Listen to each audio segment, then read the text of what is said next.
पाकिस्तानी कौम इतनी आज़ाद है कि इसका जहाँ दिल करता है वो कूड़ा फेंकते हैं, जहाँ दिल करता है पान की पीक, सिगरेट, थूक फेंक देते हैं, जहाँ दिल करता है मोटरसाइकिल, रिक्शा, गाड़ी, चिंची, लैंड क्रूज़र, कोई भी गाड़ी आपके पास हो पार्क कर देते हैं। जहाँ दिल करता है रोड के सेंटर में फ्रूट की सब्ज़ी की रेहड़ी लगा लेते हैं, फुटपाथ से 6 फुट हट के।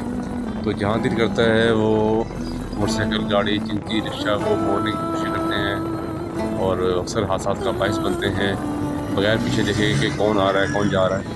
इतनी आज़ाद कौम कहाँ मिलेगी आपको? वन में तोड़नी हो, कोई ट्रैफिक कानून की वायलेशन करनी हो, कोई ऐसे इक़दाम करने हो जिससे आवाम की तज़लील हो, आवाम तंग हो, आवाम को मुश्किलात का सामना करना पड़े, तो इस काम में हम पाकिस्तानी कौम बहुत आज़ाद हैं।